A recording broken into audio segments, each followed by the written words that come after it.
Say we have very good attendance. Today, the need for significant defense investments is as urgent and obvious as it is overdue. Quantity has a quality of its own, and the sheer scale of our defense commitments sends a powerful signal. But what goes under the top line also matters. The way this budget request is structured matters. This is not a $1.5 trillion defense appropriation request. It's a request for $1.1 trillion in base appropriations, and regretfully, another $350 billion in reconciliation. The good news is the base request reflects real growth, unlike the net cut in fiscal year 26 request, and very much unlike the Biden level CR in 25. But some of the most pressing items on the fiscal 27 to-do list are regularly downstream of missed opportunities in fiscal 26. For example, like the failure to fully fund $28 billion in multi-year contracts for critical munitions. The subcommittee did what we could to increase munition purchases above the fiscal 26 request levels, but we couldn't do it all without a sufficient top line. This year, the fiscal 27 request sets a higher top line, high enough, one would think, to build the department's highest priorities into the base budget request, instead of shunning them off into a one-time reconciliation request. Which brings me to the bad news. The 27 request fails to make room in the base budget for some of the military's top priorities. The distinction between base and reconciliation really matters. Base funding is what creates budget stability for the services and sends consistent demand signals to industry. And base funding is what gets extended by short-term continuing resolutions when work on a full-year appropriations is unfinished. As I said last year, reconciliation should be a supplement to, not a substitute for,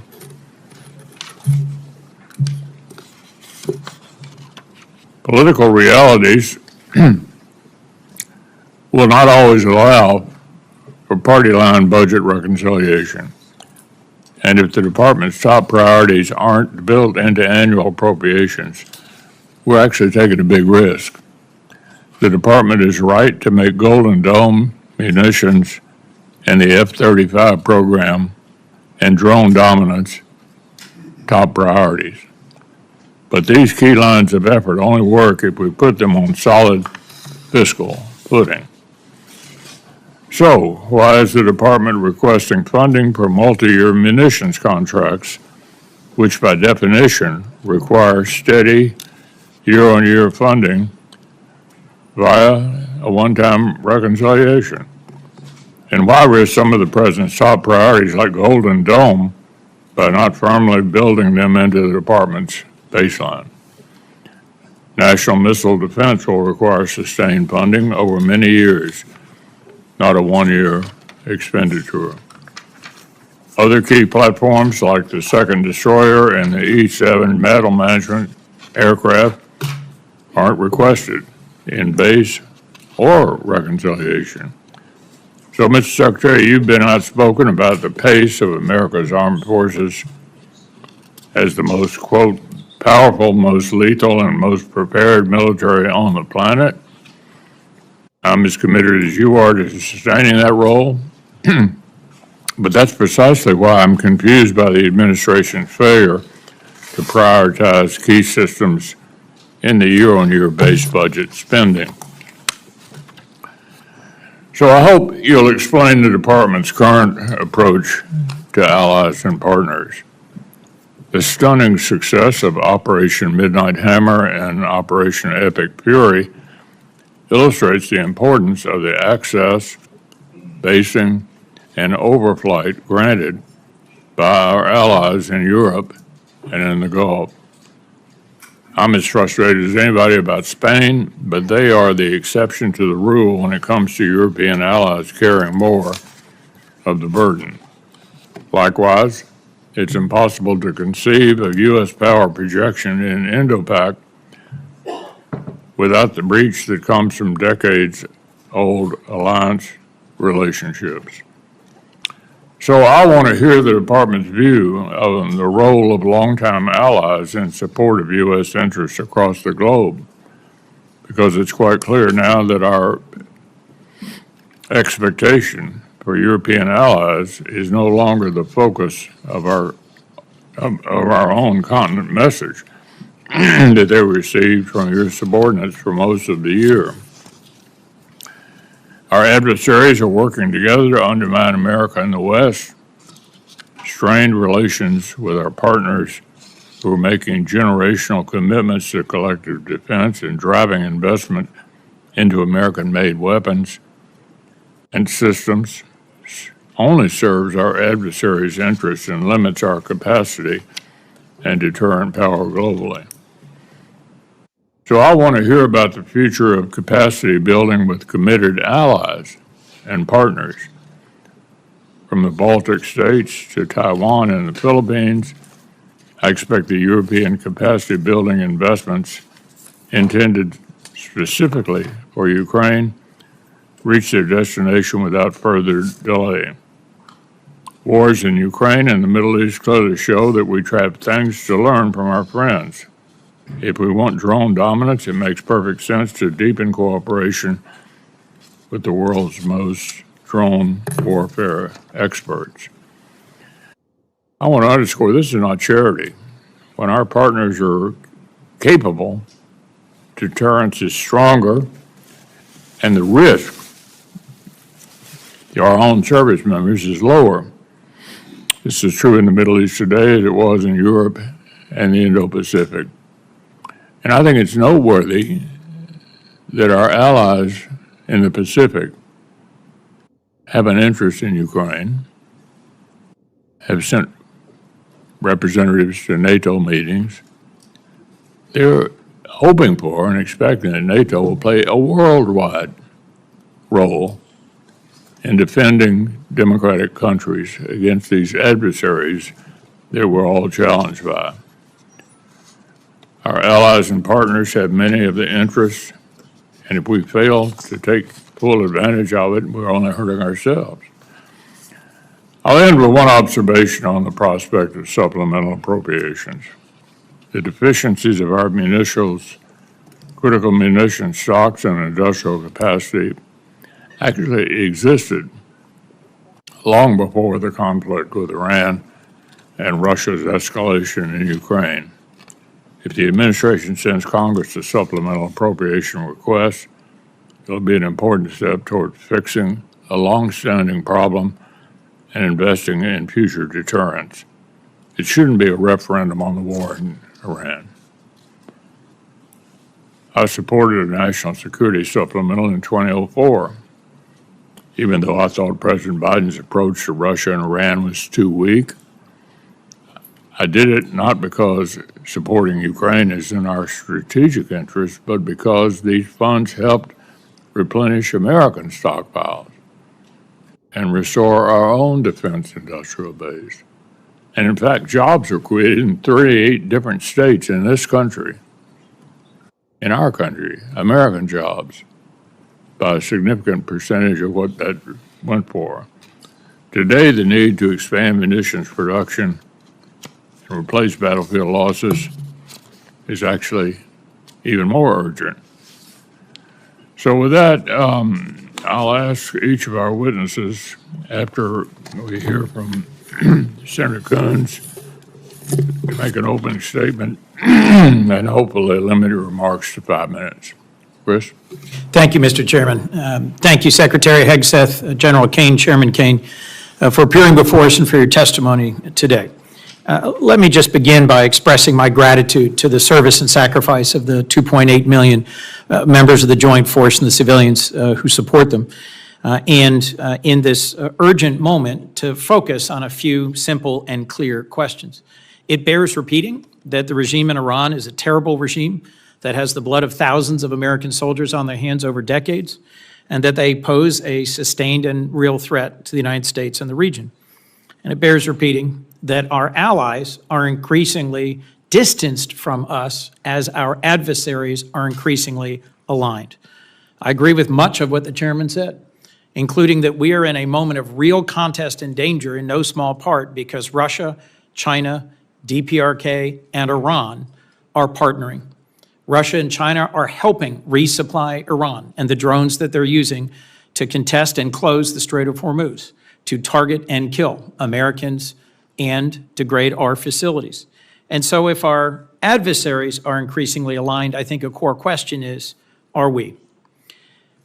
We have so many questions, Mr. Secretary, about this budget proposal, this $1.5 trillion budget request. And at the core is going to be, what's the cost of the war we're in Iran? How long will it go? What damage has been done to our security and our strategic position? When will we get a supplemental request and of what scale? When will we be requested to authorize this war?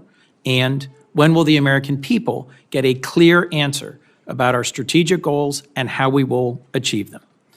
I share the chairman's concern that we have created real distance with our allies, most principally our NATO allies, who have stepped up and contributed tens of billions of dollars more to purchase the munitions for the defense of Ukraine and to dramatically increase their long overdue investments in our joint defense in Europe. But unfortunately, the way that the move towards war was launched 74 days ago, without consent, without consultation, has caused a real rift with our vital European allies. And again, as the chairman said, and I agree, there is also a critical and urgent need for us to recognize and embrace that in the most important test field, the battlefield in Ukraine, where the Ukrainians are fighting bravely and successfully against Russian aggression, they have innovated. They have delivered the most lethal and capable drone and counter-drone technologies in the world. What is bedeviling us in Iran right now? Their ability to use thousands of cheap, effective Shahed drones to hit our allies, their military facilities and their oil and gas production facilities, and to target and hit civilian shipping. Who's the world's best at intercepting Shahed drones? Ukraine. Last year, the administration requested 0 for Ukraine and 0 for our key NATO allies in the Baltic states. And on a bipartisan basis, this committee put in $400 million. When we met just about a month ago for the first time over at the Pentagon, and thank you for that conversation, we all emphasized the importance of coming to us with a spend plan for these $400 million. This is a $1.5 trillion request in front of us. Why am I taking your time on $400 million? Because I think it shows a key piece, a missing piece in strategic vision. We should not be standing aside from the war in Ukraine and saying, eventually we want to be a part of some peace between Russia and Ukraine. We should be learning the lessons of Ukraine. Our allies in the Persian Gulf they're buying their interceptor systems at scale. Some of our current and former leaders in our military were working very hard to learn the lessons of Ukraine. I must say, in a recent briefing for this subcommittee, I was very encouraged by 2 very senior members of the United States Army who are in Ukraine and have been helping our armed forces learn. But my heart fell when I left and was told that those 2 senior officers were being forced out. I am concerned that we have a distracted administration and a distracted department. From your written testimony, Mr. Secretary, it seems at times you're more passionate about fighting culture wars than winning the real war that we're in. At banning books, at cleaning alleged DEI off of websites, at taking on an anti-vaccine position rather than continuing the long-standing public health policies, at interfering with promotions. I'm stunned that you fired the 44-year Chief of Staff of the Army in the middle of a hot war and dismissed the Secretary of the Navy in the middle of a naval blockade. As dozens of senior flag rank officers have been dismissed, I am worried about what that does to focus and morale. We have a president who seems more focused on a billion-dollar ballroom and a victory arch rather than achieving actual victory, and a small piece of the $1.5 trillion request in front of us is for a new Trump class of battleships, a so-called Golden Fleet, which I think goes in the wrong direction. Let me come back to the basic point I was trying to make. The world of warfare is changing. Every major service can and should embrace smaller, lighter, faster, more distributed, lethal capabilities that will mostly be autonomous. This move towards a Golden Fleet, towards a new battleship, strikes me as moving in exactly the wrong direction, giving our adversaries a bigger target rather than a more capable platform. How do I explain to my constituents the cost of this war and the cost that we are looking together to invest in our national defense? I share the chairman's concerns about reconciliation. Last year, $150 billion was provided to the department, but the mismatch between base year and 1 year, between long-term and short-term, caused tens of billions of dollars in errors. Errors in how shipbuilding was handled, errors in how new munitions are being acquired. And working together on a bipartisan basis, we fixed many of those problems. This year's budget proposal triples that request to $350 billion. I agree with you about the urgency of our national defense. In your written testimony, you lay out 4 key goals: defend the homeland, deter China, increase burden sharing with our allies and partners, and supercharge the defense industrial base. As you've seen in the last Congress, I've worked with you and with Deputy Secretary Feinberg on multi-year munitions. I cheer the goal of finally passing an audit in 2028. I think we have critical investments to make in our defense industrial base. I think we are absolutely in the fight of our lives as a republic to win AI and quantum, space and surveillance, and the capacity to fight drones and launch drones. But I'm concerned that you, sir, and this department is distracted by issues that are not focused on the core thing we need to achieve. I could not agree more with what you said in your written testimony. For a generation, the United States was largely distracted by open-ended wars of regime change and nation building. And as you summarize this administration's approach, we will not send America's best to advance foolhardy or reckless adventures halfway around the world. Mr. Secretary, I agree that the Iranian regime is a terrible regime. I am grateful for the service and the sacrifice of the Americans who've been wounded or who've lost their lives in this current conflict. But I do not understand the strategy. And as the average American is seeing the costs at the pump and at the grocery store, and as this committee is being asked to approve the largest single-year increase in defense spending in decades, I need to better understand the answers to the urgent questions I've put before you. Thank you, Mr. Chairman.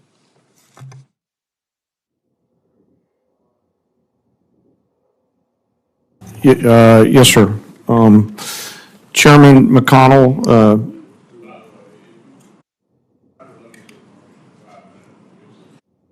I have plenty of questions. Go ahead. okay, sir. I'll try to keep it short. Ranking Member Coons, other members of this committee, thank you for being here. I'm honored to be here alongside the Honorable Pete Hegseth and the Honorable Jay Hurst to talk about this year's President's budget.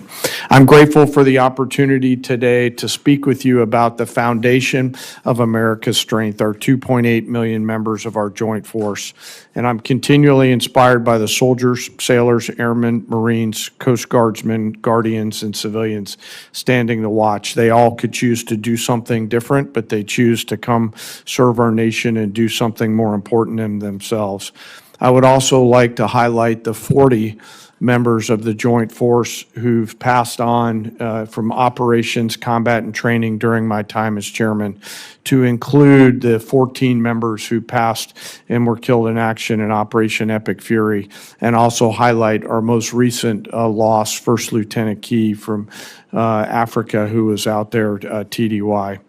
As chairman, my duties to ensure civilian leadership has a comprehensive range of military options and the associated risks required to make our nation's most difficult and complex decisions.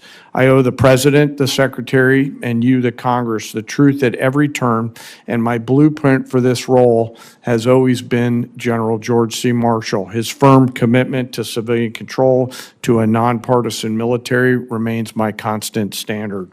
I strive to follow his example by working with you and providing clear and candid, strictly nonpartisan military advice, and to present this committee and my civilian leadership the clearest possible assessment of risk, readiness, and executability, and mindful today of the unclassified environment that we're in here. We are, as you said, Chairman and Ranking Member, operating in a delicate and dangerous times. Global risk is scaling, and the complexity of the modern battlefield demands constant adaptation and innovation. Your joint force is operational at its core, purpose-built for the realities of a complex world. We're organized, trained, and equipped to execute the most demanding missions across the globe with unrivaled precision, as demonstrated by the actions and activities over this past year.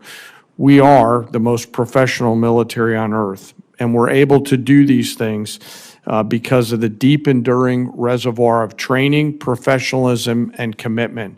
Our operational tempo is high, but we're designed to sustain it and rebuild quickly, but we need to rebuild faster. We build readiness every day, we train professionals every day, and we learn to sharpen our edge every day. And we build continually on emerging technologies, as the ranking member said, like AI, quantum, and others, and advance every day, led by great people in our joint force, like Commander Gary Wald, or Wald, G, as we call him, who's out there working every day on our joint staff. Driving this pace of change requires timely, predictable capital and sustained investment, and I look forward to discussing it today. The President's budget supports the Department's goal of recharging the defense industrial base and the national industrial base, those small mom and pop manufacturing companies that are out there in your districts that help us generate combat capability and combat capacity to ensure that we're globally integrated, properly armed, and ready when and if our nation calls on us, while always taking care of our most important treasure, and that's our people. I'm deeply humbled today to be joined by the Senior Enlisted Advisor to the Chairman, Fleet Master Chief Dave Isom, who represents the 1.8 million members of our enlisted joint force. They are the special sauce of America's military. We face dynamic and dangerous times, but I have incredible trust and confidence in the Joint Force today. I'm deeply grateful for those deployed members of the Joint Force that are out there right now doing our nation's work, and I remain humbled by the gift of the ultimate sacrifice that those fallen have given us, not just for the 40 during my time in this job, but across the history of our great nation, and their families who continue to soldier on. Thank you, and I look forward to your questions.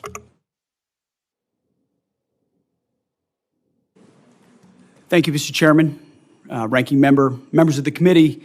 Thank you for the opportunity to testify in support of President Trump's historic $1.5 trillion 2027 budget for the Department of War. The President's budget request reflects the urgency of the moment, addressing both the deferred maintenance of longstanding problems as well as positioning our forces for current and future fights. I'm honored to be joined alongside the Chairman of the Joint Chiefs and Jay Hurst.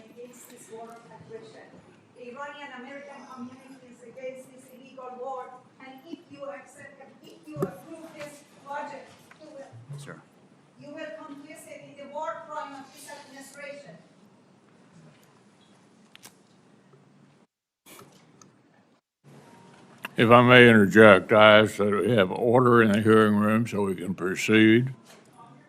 I ask the witnesses suspend until the room is cleared. It appears it's cleared.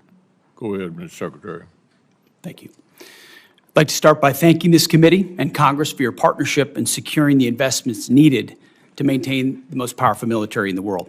Our nation's ability to build, to innovate, and support the critical needs of warfighters at speed and at scale is the foundation upon which our survival rests. When President Trump took office, he inherited a defense industrial base that had been hollowed out by years of America Last policies, resulting in a diminished capacity to project strength, offshoring, outsourcing, cost overruns, and degraded capabilities.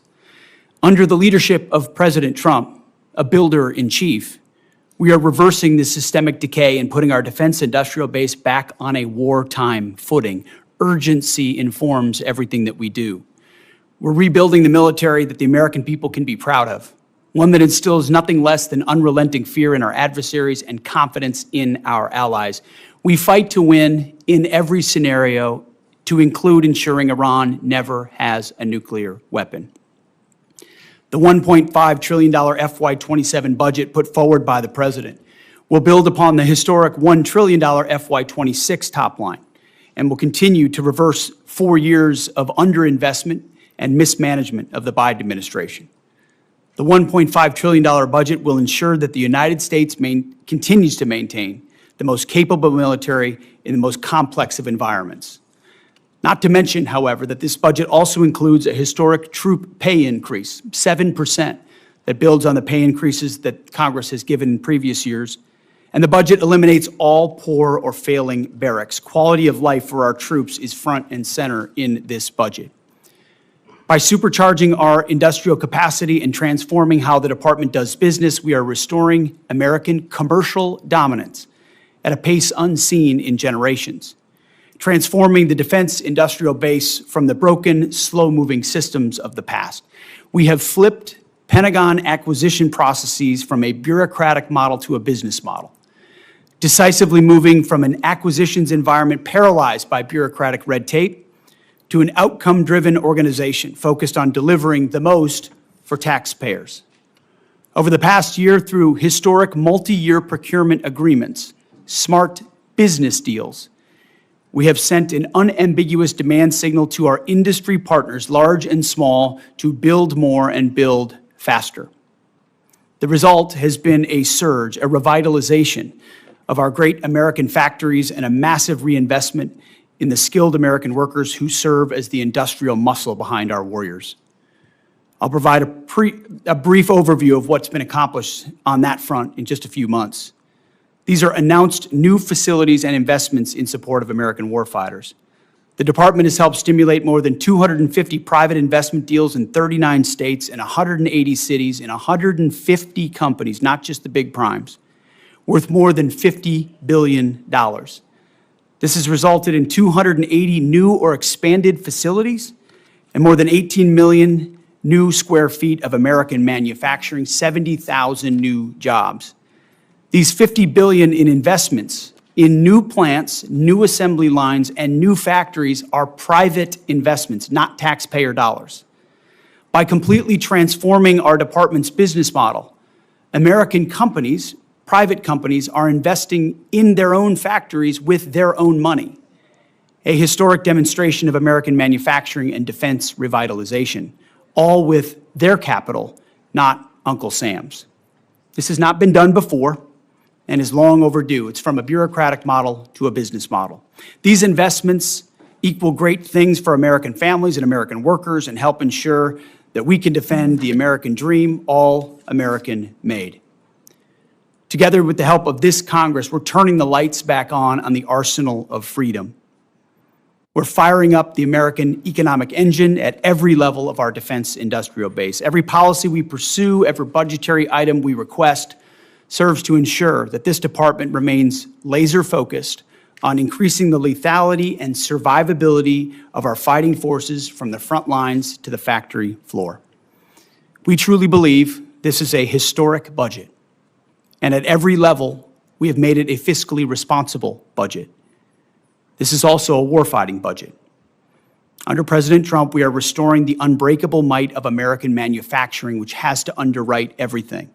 We're providing for our warfighters, and we are putting the people and interests of this country first.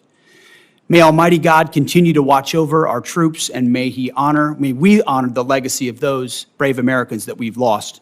That is our sacred mission, and that's what we'll continue to execute on. Thank you for this opportunity, and we look forward to your questions. Thank you, Mr. Secretary. I know we all understand you're going with the president to China. We all agree they're the greatest long-term military and economic challenge to U.S. and our Western allies as well. Of course, Taiwan, Japan, and Philippines look to us. So can you reassure the countries out there in the Pacific that their security will not be on the table during the talks in Beijing? Is our strategy to preserve American primacy or simply to accommodate China's rise? And can you speak to our commitment to preserving freedom of navigation in places like the South China Sea? Well, thank you for the question, Senator. I would never purport to speak on behalf of the president or what he will say or how he'll approach these talks, but having an opportunity to watch him work, every aspect of what he pursues inside this relationship is to ensure that American interests are advanced. And our department, underneath that, we've worked very hard in that region, in the Indo-Pacific, with Japan, with the Philippines, and others, to make that a priority to ensure that America's security is amplified by burden sharing of partners who recognize the shared threats that we face and are willing to invest alongside us. And some of those things are known to the public. Some of those things are not known to the public.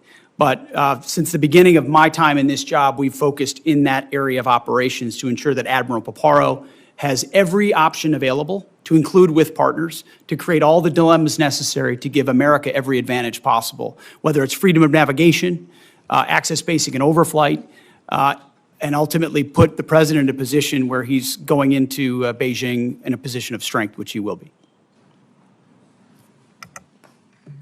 So would you be a little more specific about navigation, particularly in the South China Sea?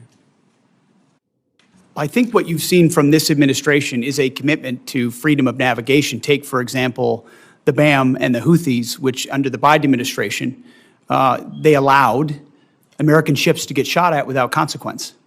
And President Trump undertook that mission, Operation Rough Rider, for 50 days, and the Houthis stopped shooting at our ships. It wasn't a nation-building exercise. It was an advancing of freedom of navigation and our interests. The same would pertain to any waterway in the South China Sea. American ships should sail freely, so should others in the international maritime sphere. Army Secretary Driscoll has described Ukraine as the Silicon Valley of warfare, as I suggested earlier. I think we all agree on that. And the outcome of the war really matters to American interests. Is there a policy preventing senior department officials from traveling to Ukraine? Do you support or oppose senior officials traveling there? Senator, we've had many senior officials travel there, and we learn a great deal. In fact, I've personally approved additional personnel there to learn from that drone battlefield, both on offense and defense, to ensure that we're learning every possible lesson from that conflict and incorporating it in real time into how we defend and we go on offense in an era where drone dominance is required. And that's why this budget spends so much on drone dominance. Take the lessons learned from Ukraine and other battlefields and ensure we're applying them throughout the fighting force as quickly as possible. Well, you know, I think what's not in dispute is that NATO is the most important military alliance in world history. Nobody's ever pulled something together like this and held it together to prevent the worst for a longer period of time. Basically, it seems to me that a lot of the European countries think that we're reducing our influence there, that they're sort of on their own, and somehow American leadership is not essential to NATO going forward. I would argue that it's certainly essential for us to continue to be the leader, and it's important to note the other countries that are looking to NATO, our allies in the Pacific, helping Ukraine, interested in coming to NATO meetings, anxious for America to continue to defend the free world, not just in NATO, but worldwide. It's a big job, and they're looking to us. There's nobody else who can do that. So what is the department's concise vision for the role of our allies and partners in defending America's global interests? Senator, our vision is to have real, capable allies and partners. I think that's what we've seen in Epic Fury. Israel's Air Force and their ability, will, and their capability is a demonstration to the world. There are other allies like that, and we need more of them. So flags are not the goal. The number of flags involved in an operation are not the goal. The goal is the number of capable formations who can actually fight alongside the American fighting man and woman. So it's not just us all the time. I saw that in Iraq. I saw that in Afghanistan. Our generation has experienced that. No administration has done more to ensure that our allies and partners realize they need to step up so that we can amplify our capabilities. That's what burden sharing is all about. It's not just we carry the burden for other countries. It's other countries are capable of coming alongside us as well. But I also think Putin's invasion of Ukraine helped get their attention that they need to step up as well. And the president's been very clear about that. So they are headed in the right direction. What I'm worried about is which direction we headed in. I think it's very encouraging that European countries have stepped up to ensure that Ukraine can defend itself. I think that's a very good development. Senator Coons. Thank you, Mr. Chairman. Mr. Secretary, in January, President Trump signed the fiscal year 26 defense appropriations bill. It provided $400 million specifically to aid Ukraine in their fight against Russia. This is at a time when our European allies and partners have stepped up to take on the overwhelming majority of the cost of any munitions or support for Ukraine. So far, your department has not spent a dime of that $400 million, despite repeated follow-up requests from the chairman and myself. In a call just last week, your staff indicated we will see a spend plan for those funds this week. Will you commit to spending those $400 million for weapons for Ukraine, and when will we receive your department's spend plan? I appreciate that question. The $400 million for European capacity building has been released from the Secretary of War's office, and we'll work with EUCOM to make sure they spend it accordingly and properly, which we have all faith that they will. Mr. Secretary, when will this subcommittee get the associated spend plan for the $400 million? Yeah, I mean, we will work with your committee to make sure that the spend plan as allocated, I want to make sure EUCOM is fully informed in how they want to spend this. They're the closest to the problem set. And so working with them to ensure that you have the spend plan, we'll work with you. Mr. Secretary, thank you, but it's May, and this has been the law since January, and you or your representatives have been asked this repeatedly on a bipartisan basis by members of this committee, and I think dragging our feet on this small investment in Ukraine's defense sends exactly the wrong signal to Putin at a time when the contest for freedom has its front lines in Ukraine. As you said, Europe has stepped up, donating billions to buy U.S. weapons to send to Ukraine to help them as they continue to take ground on the battlefield. But it seems not all the money donated by our European allies is going to buy new weapons for Ukraine, as they had understood. The memo you released just last week, prior to your testimony at Senate Armed Services, indicated DOD has and will continue to divert some of these funds back into DOD accounts for our own use. Will you commit, Mr. Secretary, to spend every dollar donated by our European allies for Ukraine on new weapons and capabilities for Ukraine? the Pearl Initiative, which you're Yes. referring to, which is Yes. instituted underneath this administration so that European countries are paying for American equipment to provide as they see fit. NATO allocates where it would like to allocate that. It can choose Ukraine if it'd like. That money, when it's paid for, that's where it goes. It goes to those efforts. Well, look, as the chairman raised, and as I will repeat, I view NATO as the most successful mutual defense relationship we've ever had. And your comment about we need not flags, but real and capable allies, and the foot dragging on both Pearl and the investments in our Baltic allies and Ukraine causes me real concern. As you know, a bipartisan group of us from the Senate and the House went to Denmark to lay a wreath at the memorial to the 52 Danes who served, fought, and died alongside our troops in Afghanistan. Those were not just flags. Those were real warfighters who fought and died at our request in a war that began by NATO's initiation, a service and sacrifice in Afghanistan. I just think we're sending the wrong signal by the president's announcement of the intention to withdraw 5,000 troops from Germany. Could you help me understand what is the strategic reason for a drawdown of U.S. troops from Western Europe? I would just like to clarify, Senator, it's never about the heroism of foreign troops. I fought alongside great British and European and Australian allies in Afghanistan. It's the political caveats and the limitations that they come with. It's not the troops. It's the capitals of those militaries that limit what they're able to do, where they're able to go, who they're able to fight, that create limits on our own. And anybody that's been in these formations knows that. So it's easy to talk about here. It's another thing to apply. And we need allies that are burden sharing, not becoming a burden with political limitations. I'm not talking about the troops. Thank you. Our president said in Europe that we never asked for and never received anything from our NATO allies. Was that your experience in Afghanistan, serving and fighting alongside our NATO allies?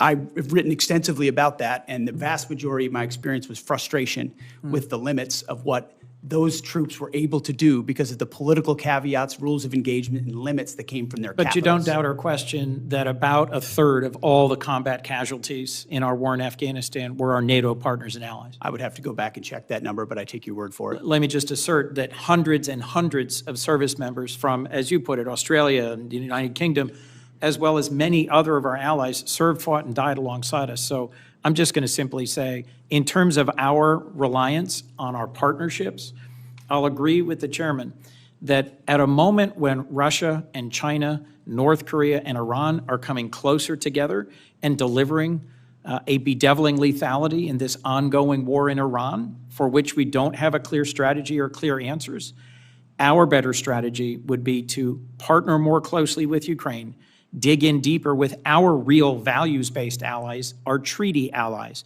in the Western Pacific and in Europe, and together find a path out of this, rather than berating them and bullying them for not coming along in a war they were not consulted about or briefed on before it began.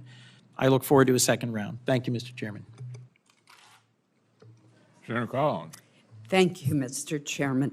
General Caine, when the Department of War was planning its operations in Iran, did you anticipate the closure of the Strait of Hormuz and the resulting impact on oil supplies for many countries, including here in the United States, where we've seen gas, diesel, and home heating oil prices go up?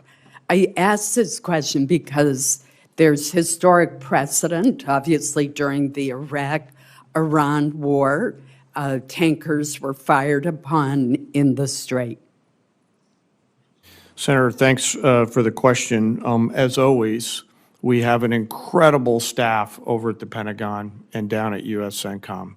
And we always look at the range of military branches and sequels. I won't comment on any particular one because that gets to whatever advice I may or may not have given to the president, and I do that in private. But you should rest assured, as should the American people, that we cover and consider the full range of things all the time in our careful consideration of military actions and the advice and/or options that we present our civilian leaders. It seems to me that there's been a different plan almost daily with dealing with this problem, which is why I ask. Mr. Secretary, let me start by thanking you for visiting Bath Iron Works in the state of Maine. The workers were very pleased to greet you and hear your encouragement and praise. The Aegis destroyers play such a critical role in our national security, from intercepting Iranian missiles to supporting combat operations around the globe. While visiting Bath Iron Works, you correctly described the DDG destroyers as the workhorse of the fleet and emphasized maxing out on DDGs sends a message to the world. I was also delighted that you noted that Bath built is best built, a slogan of which we're very proud. I fully agree with all those sentiments. That's why I was alarmed to see that this year's budget request only includes funding for just one DDG 51. That's down from 2 in FY26 and 3 in FY25. That reduction to a single DDG 51 creates uncertainty for U.S. surface combatant industrial base at a time when BIW is demonstrating huge progress in workforce retention, production stability, and faster throughput. So there needs to be a steady demand signal for DDGs in order to keep the yard operating at all phases, from cutting the initial steel to completing the ship. So I'm puzzled by why only one DDG is requested and concerned about what that will mean as far as maintaining that workflow. I'm particularly puzzled by the decision in reconciliation to request $1.8 billion for foreign-born surface combatants at the same time that there's the proposed cut for American-built destroyers. Wouldn't providing a demand signal for U.S.-built DDGs from the department help the industry further increase the speed at which these ships are being produced? And I'm sure when you were at Bath, they probably showed you the chart of the enormous progress that they are making. I appreciate the question, Senator, and it was a great visit, and it's incredible what they do. To both your questions, the answer is shipbuilding capacity, and that's why we invest, $65 billion in shipbuilding in our shipyards, is because the reason for a request of that number is the ability to build them and how quickly. And so as soon as that capacity is increased, which we anticipate this investment will do, then we look forward to ordering DDGs into the future, because they are the backbone of our naval fleet. Thank you, Mr. Chairman. Senator Ervin. Thanks, Mr. Chairman. I associate myself with the remarks of Senator Coons earlier about the $400 million for Ukraine, and I hope that it is allocated quickly. I'd like to ask a similar question about the $200 million in that same appropriation bill that was designated for the Baltic Security Initiative. Has that money been released? If it has not been, it should be. I don't know, has it been released? Senator, so I believe there was a mistake with how the appropriations bill was written. We're trying to rectify that through a reprogramming action to make sure we have sufficient funds in the DSCA account to execute BSI. It's 5 months after that bill was signed into law. How long will this take? I think it's contingent on the reprogramming action being approved by the committees of jurisdiction of the Department of War. So you're suggesting it has to go back through Congress for the current appropriation? I need to move money between DSCA accounts to execute BSI. That's right. Well, I can tell you, I would like to work with you to dispatch that money. It is needed for the Baltics and Poland and needed on a timely basis. Absolutely. I'd like to take a moment to reflect on the war in Iran, which you, Mr. Hurst, testified before Congress, has cost us $25 billion, 14 U.S. military personnel tragically killed, and a tenuous ceasefire in place. As I look at the achievements, Iran to date, led now by an even more extreme supreme leader. The global economy is held hostage to the standoff in the Straits of Hormuz. Our munitions stockpiles are dangerously depleted, and Iran is no further from a nuclear weapon than before our invasion. General Caine, the president has claimed on several occasions over the past couple of months that the war is over, that the conflict has been concluded. What were the goals of the U.S. conflict in Iran, and have we achieved them? Well, sir, I'm going to be mindful of my need to maintain trust with a variety of stakeholders in the job that I'm in, which includes you, the American people, the Joint Force, and the President. And to that point, only our political and civilian leaders set the national military objectives.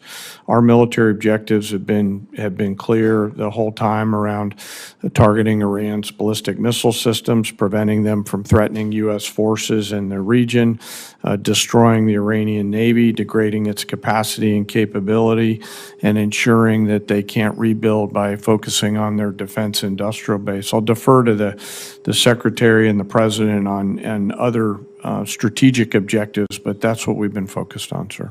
Do you feel that the situation in the Straits of Hormuz indicate a victory on our side? Sir, only political leaders decide victory or defeat, and that I'll leave it to them to opine on that. They are the ones who invoke or stop the use of military force. Well, then let me put it in strictly military terms. Can you explain to the American people who are facing these gasoline and diesel oil prices what is going on in the Straits of Hormuz, where Iran, which was attacked by us, seemingly as the Straits of Hormuz at a standstill, with 1,500 tankers waiting for either permission or peaceful circumstances to navigate? So I think militarily, it's a case where Iran is choosing to hold the world's economy hostage through their use of military power across their southern flank. And so I would encourage Iran to reconsider that. And I would encourage those allies and partners who have an opportunity to come assist with that tactical problem to do so. Could you explain to the American people why, with the vast investment we've made in national defense and military, how Iran, after they've been attacked by us, is still capable of stopping the traffic in the Straits of Hormuz? Well, sir, it's a complex situation out there with a lot of different small boats that are out there and other capabilities. Some of this is on the commercial traffickers. Some of this is on, again, back to the main problem, and that's Iran holding the global economy hostage through the Straits. I would encourage them to think wisely about their next moves and to take the opportunity to open the Straits. They have that choice to make. They certainly do. I guess the question in my mind is, as we talk about trillion-dollar-plus budgets for our military, it appears that a very small budget is holding us hostage in the Straits of Hormuz. Yield, Mr. Chairman.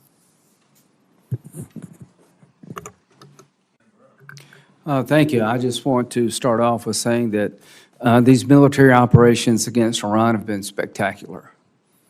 In a matter of months, we have degraded the largest state sponsor of terrorism beyond what I thought was possible, probably more to come.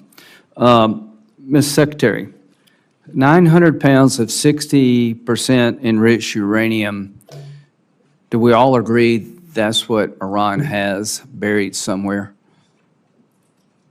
In this format, some of that should be classified, so I wouldn't comment on the exact amount of anything. Okay, well, it's just pretty well known. They brag about it.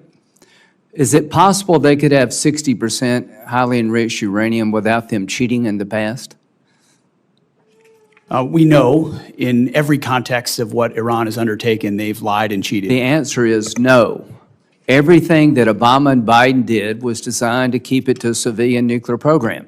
There is no way in hell they can have 60% highly enriched uranium unless they cheat. So everything y'all did failed. And you want to criticize? You failed. You allowed Iran to be a threshold nuclear nation. Everything you did failed. Missiles, Diego Garcia. Did they shoot missiles at Diego Garcia, General Caine, the Iranians? Yes, sir, they shot a few. Under the protocols we had in place, were they supposed to be able to do that? Without reviewing the fine print, I believe the answer is no. No, they weren't. You failed there. You failed to stop Iran from being a nuclear threshold nation. You failed to stop Iran from having missiles that could go thousands of miles. Why should we listen to you? Bottom line here, China. Does China buy 90% of Iranian oil, Ms. Secretary?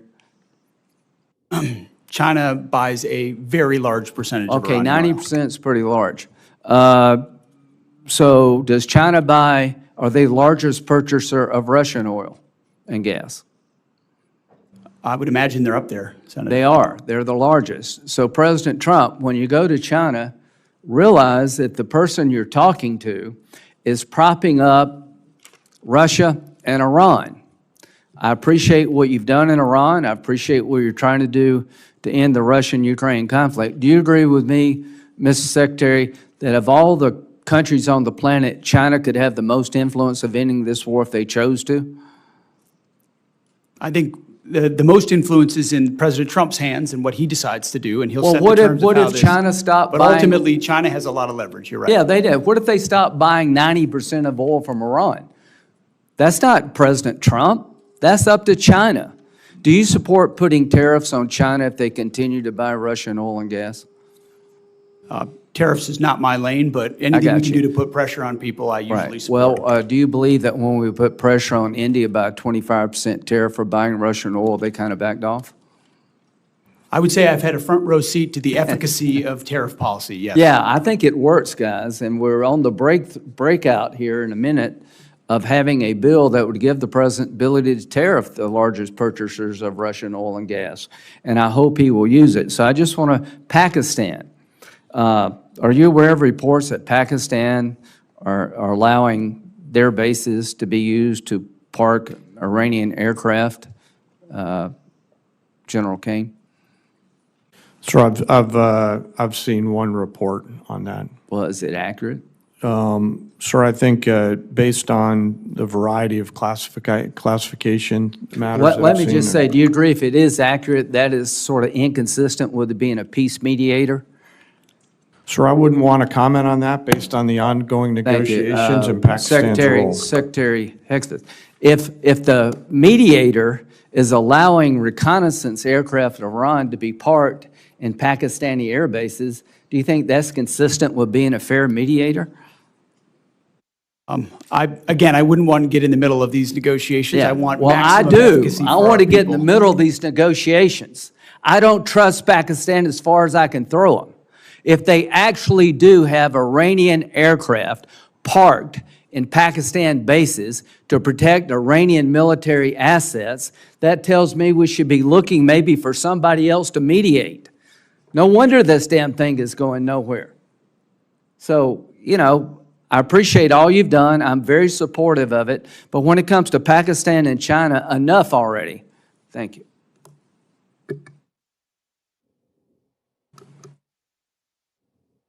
Thank you very much, Mr. Chairman. Thank you, gentlemen, for being here today. Mr. Secretary, we have been trying to track down the expenditures in the Operation Epic Fury and Operation Freedom now. And we've sent letters, and we've got very few responses. We've been sending letters since March 10th. We did understand that there was a release that in the first 6 days, $11.3 billion was spent. And then recently, we were told $25 billion was spent. Today, I think the number is $29 billion. Can you provide some details as to what consist of that 29 billion? Have we counted everything? Yeah, Senator Reed, so I testified this morning to HACD that between the joint staff and the comptroller staff, our operational cost estimate is now $29 billion. A lot of that increase comes from having a refined estimate on repair and replacement costs for equipment. Our munitions costs are fairly fixed. We think they're very accurate, and there's some O&M costs there as well. We're not making an estimate for MILCON at this time. We don't know what our future posture is going to be. We don't know how those bases would be reconstructed, and we don't know what percentage our allies and partners will pay for that reconstruction. So you do not consider installations that have been damaged in the conflict, correct? We just don't have a good estimate at this time. So it's not in the $29 billion. That's correct. Expended weapons, are they totally included within the estimate? Yes, to the best of my knowledge, we have a full count of the expended weapons. And weapons transferred to other countries in the region, are they counted in? I would want to double check to make sure we have that accurately. Please, I mean, you're coming up and asking for another significant supplemental, et cetera, and before we can, I think, reasonably appropriate additional money, we have to find out how the existing appropriated dollars have been spent. So that's critically important. And I know also that the budget asked for another $350 billion in reconciliation. How essential is that to your budget? I would say it's extremely essential to achieve the generational investment that the president is trying to make. But that would be on top of the $150 billion we received in the big, beautiful bill, which would be $500 billion, half $1 trillion in 2 years. And again, we're not getting, I think, the detailed spend plan, the detailed obligation plan for this. And without it, it's very difficult to say, just take the money and run. You know, we have a job to do too. Any comments, Mr. Secretary? We recognize that, and our you know, in a perfect world, everything's part of your regular order. This is a dynamic place with a lot of dynamic factors, and so in order to get where we need to with the historic investment for this department, we think this is the best allocation in order to get there, Senator. Well, I think detailed analysis, detailed data that we receive will help us make more sensible judgments. And, you know, we're just sort of vague generalities are not helping this committee make critical judgments. And the trade-offs are significant. Deficit is increasing dramatically. We have to be conscious of that. We also have to be conscious to helping American families just get by. And inflation just hit 3.8% today, which is I think the biggest numbers is 2023 or something. So we're fighting all these forces that are not directly connected to your mission, Mr. Secretary, but they are connected to our mission. General Caine, your observations on the future course of action in the Persian Gulf. We're in this tenuous ceasefire. What's your sense of the direction forward? Well, sir, I won't opine on a hypothetical. What I will assure you is that we retain and continue to hold a range of options for our civilian leaders. It would be inappropriate for me to opine on how it may go, but rest assured, we still hold many, many options. Have you been surprised by the resistance of the Iranians? Sir, as a warfighter, I always assume an enemy's going to resist. And the job of the joint force is to win at the time and place of our nation's choosing. So I always assume an enemy's going to fight, and I find that's the best pathway. I think so too, and you communicated that to the president as you advised him before the decision was made? Sir, as I've said respectfully before, I won't comment on my private conversations with the president in order to make sure that I maintain trust with him and with you and the American people and the joint force.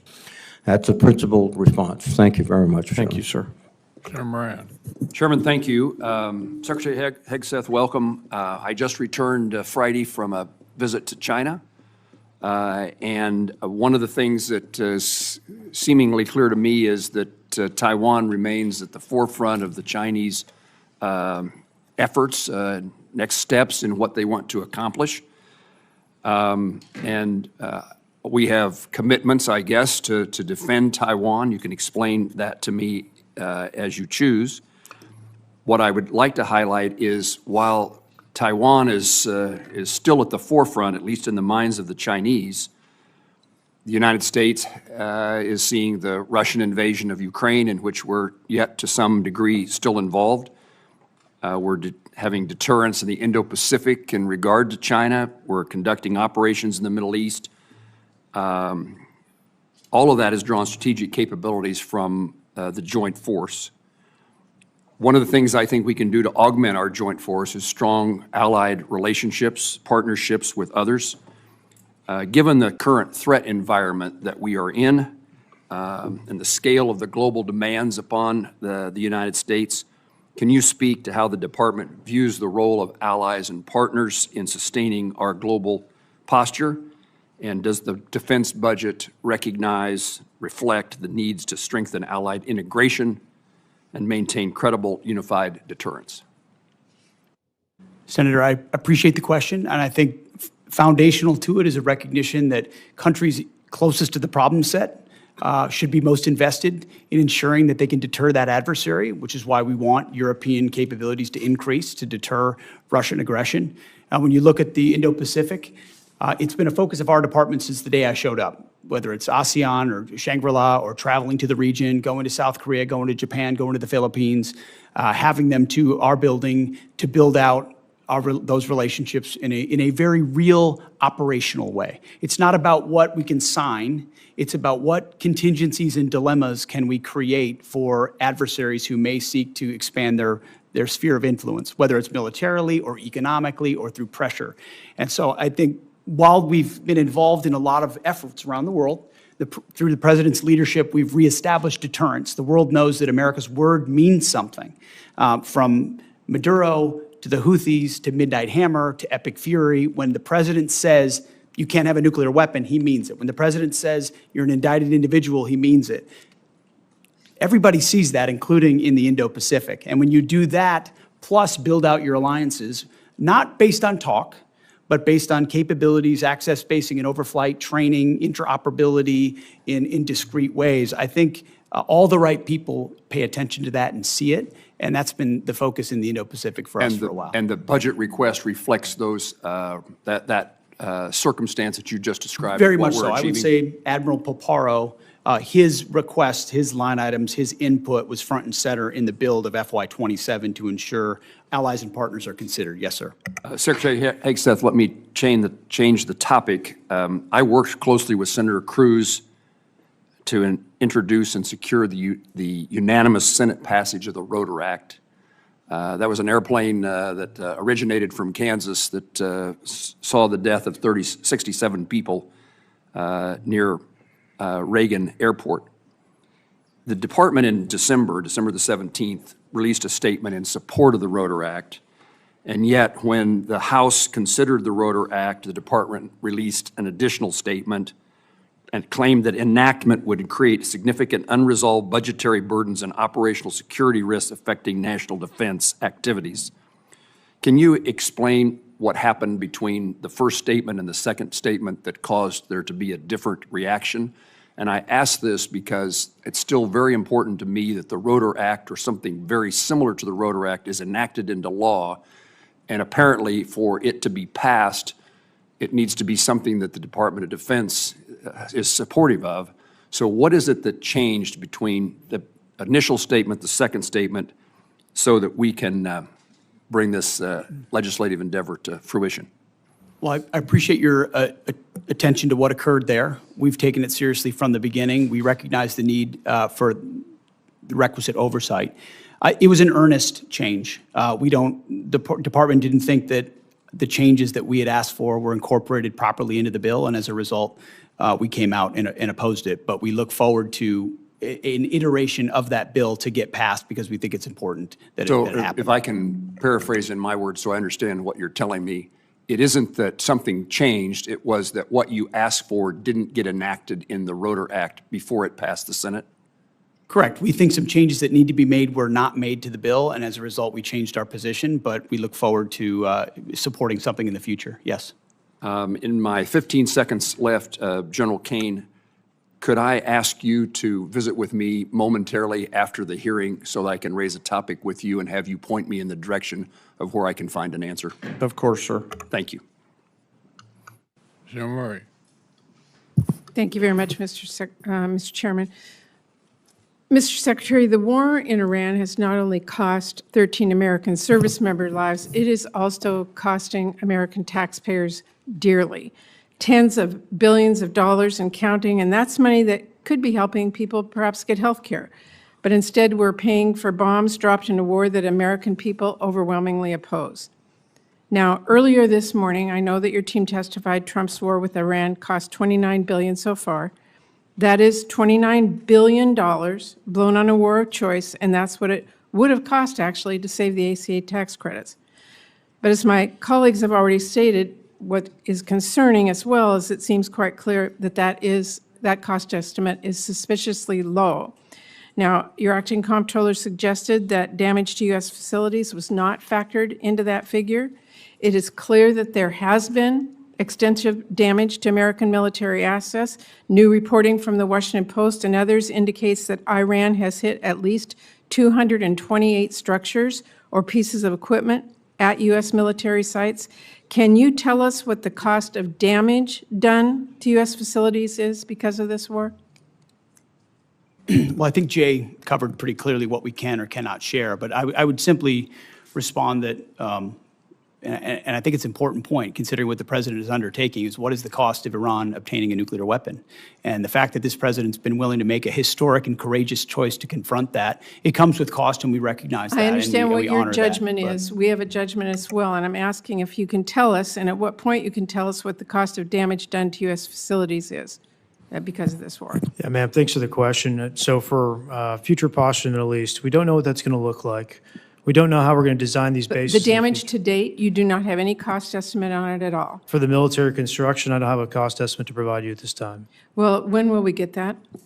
Again, it depends on what the future posture is, how we decide to construct those bases. To date, you know what has happened to date. We can't get that number, and that is a real concern to us. Our job is to appropriate dollars, and we're just told it's coming, and we don't get it, so it's very hard to do our budgets. And right now, Mr. Secretary, people are paying $4, $5, even $6, $7 for gas, and American taxpayers are now on the hook as well for paying for this disastrous war.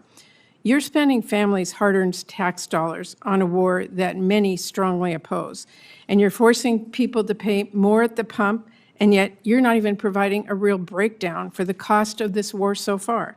We have no real details, you have indicated that, and yet now you want Congress to send you $1.5 trillion more. To me, that is unacceptable, and I hope our Republican colleagues will join us in not only rejecting that absurd request, but in insisting that the American people get the actual answers on how much money, their money, we are spending on this.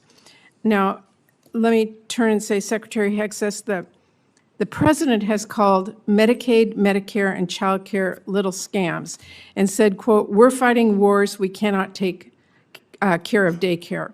I'm just trying to understand that. Is it your position, since you're asking taxpayers for another $500 billion for the war, that American families should be forced to give up child care and health coverage so that you can have $1.5 trillion for this budget?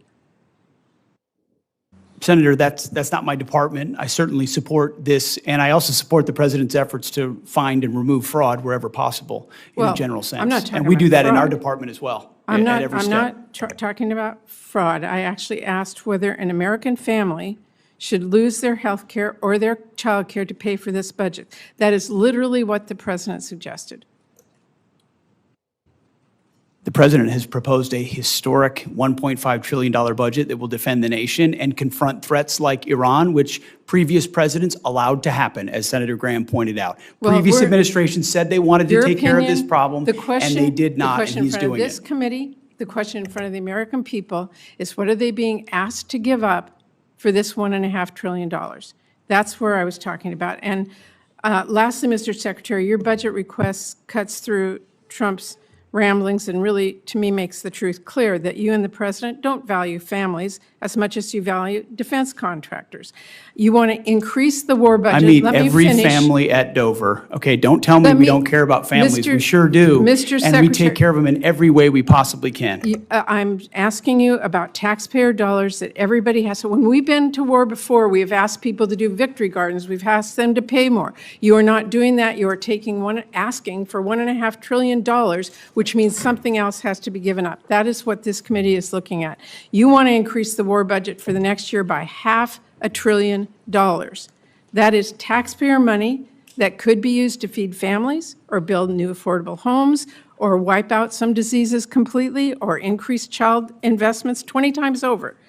But you are asking us to blow it all on war, and that's not even counting the money that you have spent bombing Iran or that you may still request in a separate supplemental.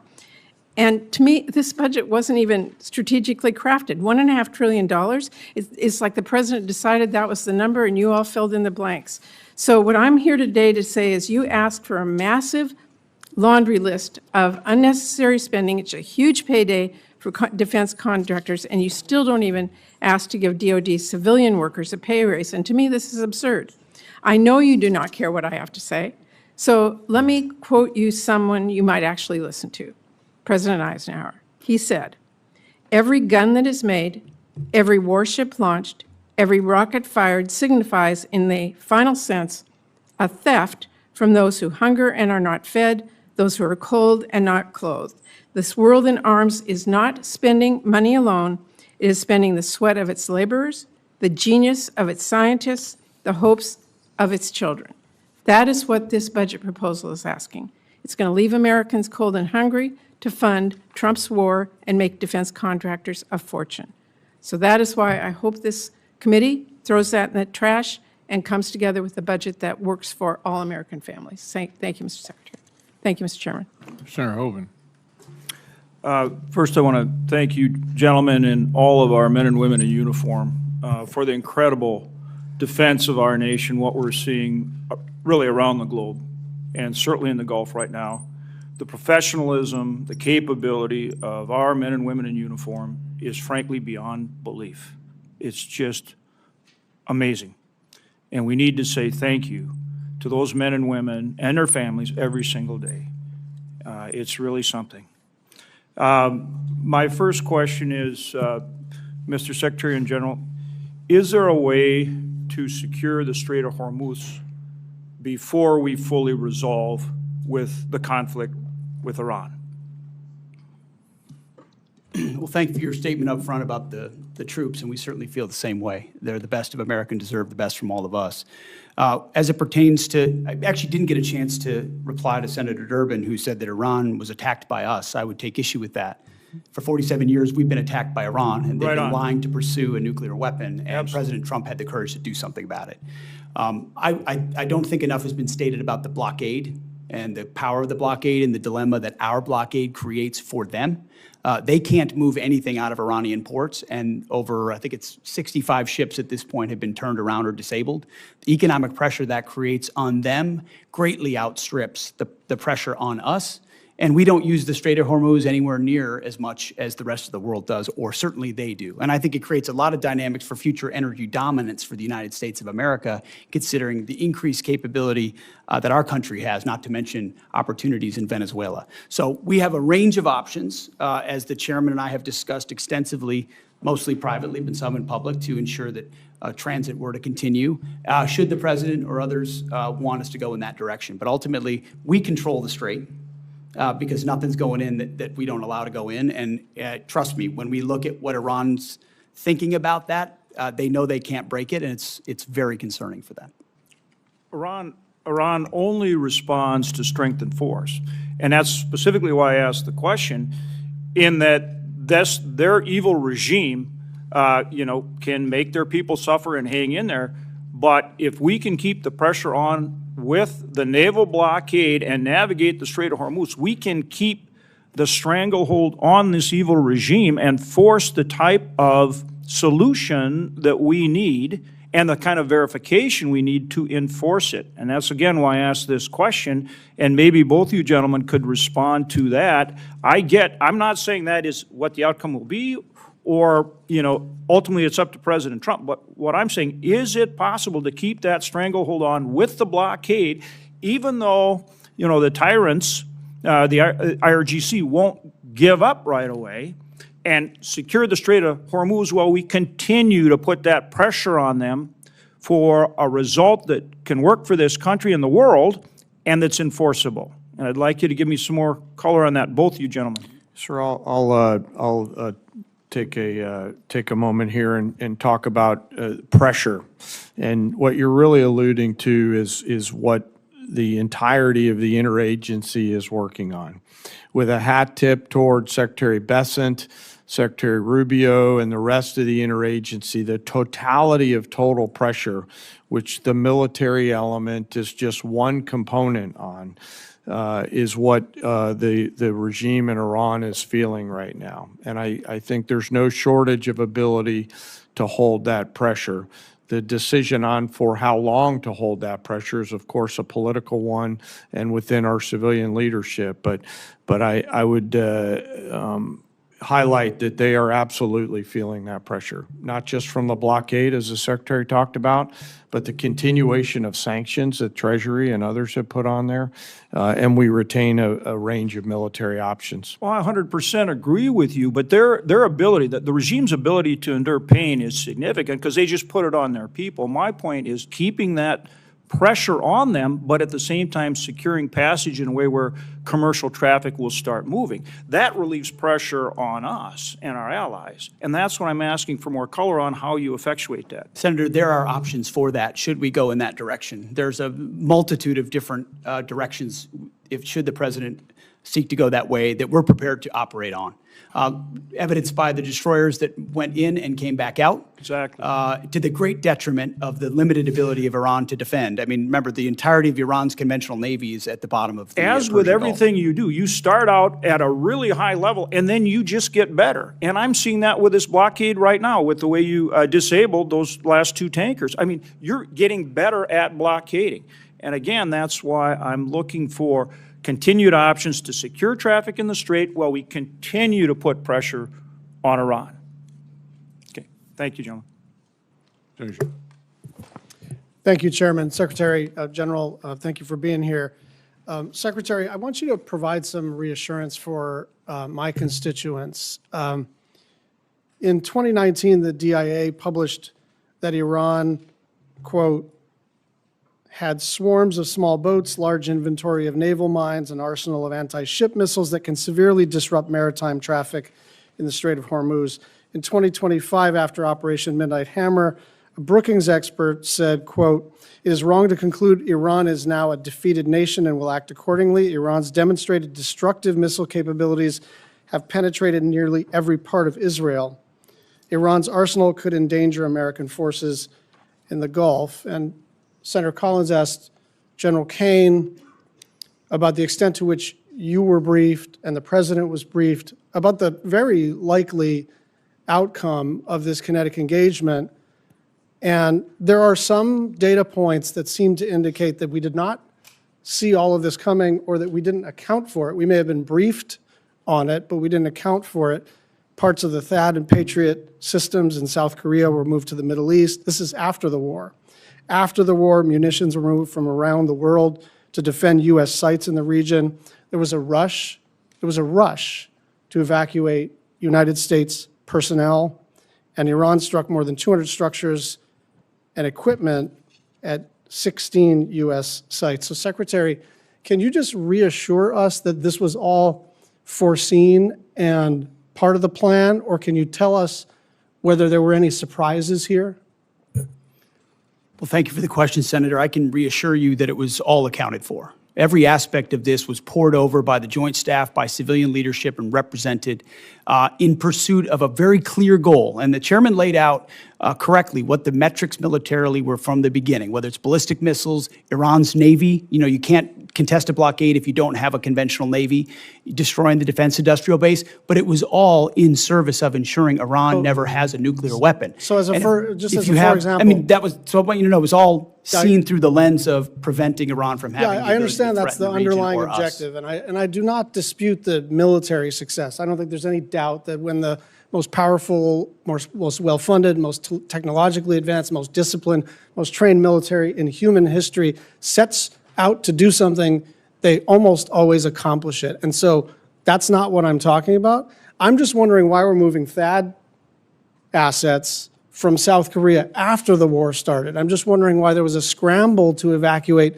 personnel, and I'm wondering why the President of the United States, our Commander-in-Chief, said that he was shocked that Iran would retaliate by striking other countries in the region. This was not just foreseeable, it was foreseen. It was, you know, this is, you don't need to get into a skiff to understand that their likely play was to asymmetrically retaliate and then to close the strait. And then it happened, and then the president said, gosh, who could have seen this coming? I'm just trying to figure out, for those of us on the left and the right, who are wary of regime change wars, who are wary of happy talk, who have learned through terrible experience the cost of this kind of adventurism. Why is this any different, and why didn't we see this coming?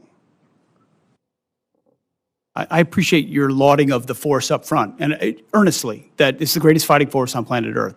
But that was the same fighting force that surrendered to Iranian fast boats under the Biden administration. We all remember the pictures. Remember the Americans with their hands above their head at gunpoint to the Iranians? It's because they didn't have leadership like President Trump, who empowered them to do what was necessary. The Biden administration allowed them to pursue nuclear ambitions, didn't do anything about it. President Trump stepped in. We factored all the risk and ranges of options, put in maximum defensive capability for our troops as we could in real time. Empowering the CENTCOM commander with everything he needed to ensure this mission could be as successful as possible, knowing there are branches and sequels of every operation that have to be accounted for. I'm going to factor the Navy. You might just have wonder, 35 why Secretary, would you sink the hold Navy on, if you're trying I to prevent a nuclear Iran? There's reasons for that, because you're planning for contingencies in other ways that this could go as well. Secretary, I'm trying to stay on time here. I hear what you're saying. I just don't hear an answer to the question of why we had to take certain actions that could have been taken before the kinetic engagement and would have kept our assets and our personnel more safe and would have looked and actually been more planful, more thoughtful, more well executed. Why are we doing all of this stuff as if it's a scramble if all of this stuff was foreseen? I think I'm quite confident, along with the CENTCOM commanders, that we took every action possible to ensure that we were prepared for this conflict. Thank you. Simikowski. Thank you, Mr. Chairman. Mr. Secretary, gentlemen, thank you. I wanted to start off my questions with a focus on the reconciliation package. I know that it has not yet been introduced, but we're told $350 billion. Here's my concern, and I'm just going to be really direct. We've got a second reconciliation that we're going to be dealing with in these next few weeks regarding immigration enforcement, and we're halfway through a calendar year. A third reconciliation may or may not happen. I'm just being direct and upfront. I think certainly the focus will be to try to move us to that. But here's my concern. If we have a $350 billion sitting in the reconciliation package, you look at what is contained in that. 53 of your 85 requested F-35s. So I look at that and say, wow, if the reconciliation bill fails or doesn't advance, you drop below your own FY26 fighter procurement baseline. Over $53 billion for drone dominance. I think this is all something we support. Over $113 billion for munitions production and industrial base investment. There's other areas. So here's my question. I worry about us banking on a third reconciliation package. I know we don't want to engage in the speculative here, particularly if it's a negative, but I'm worried about the committee accepting a defense budget where effectively a quarter of it, including some of the bread and butter procurement requirements, depends on a third reconciliation package that may be an uphill climb. And so I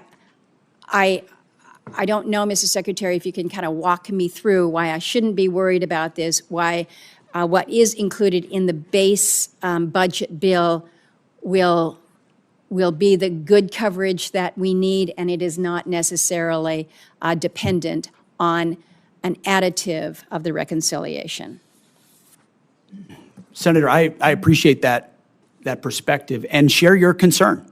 That's why one of the main efforts, setting aside operations and everything we do in real time for the troops, is ensuring that both the base discretionary budget and reconciliation are passed so that President Trump's historic budget is realized.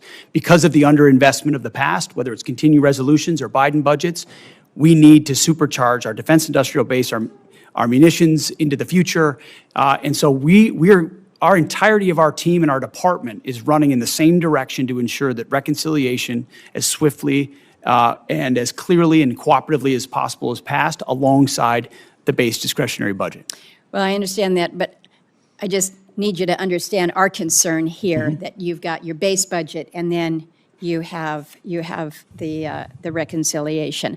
I want to ask about the Iran authorization. No great secret around here. I have been talking about an authorization of use of military force. I understand that the administration has made clear that you believe that the actions taken thus far fall under the President's Article 2 authority. I think reasonable people have disagreed about the boundaries of presidential war powers for a long time. But the War Powers Resolution is pretty clear here. It requires the President to terminate hostilities within 60 days absent congressional authorization. I think it's important that we in Congress actually assert our own role and responsibility to this. That 60-day clock expired April 28th. And then on the 1st, the administration sent letters to congressional leaders asserting that the hostilities has ended. But I think where there is confusion is when the President says hostilities have ended, we still have 15,000 troops that are forward deployed, more than 20 warships in an active naval blockade. CENTCOM has redirected 61 commercial vessels, disabled tankers. In other words, it doesn't appear that hostilities have ended. And so the question to you is whether or not the administration has considered or had intended to seek an authorization of use of military force from the Congress. Senator, our view is that should the President make the decision to recommence, that we would have all the authorities necessary to do so. Do you think that it would be helpful to the President if it was made clear that in fact the Congress did provide an AUMF? I think the President, our view is that he has all the authorities he needs under Article 2 to execute. Thank you, Mr. Chairman. Okay, here's where we are. The vote is about over. The Secretary has to get with the President on the China trip. I'm going to ask Senator Murkowski to wrap up. And thank you all for being here. Baldwin, Shaheen, and Kennedy. Baldwin, Shaheen, and Kennedy still have questions. Wrap up after. Hold here.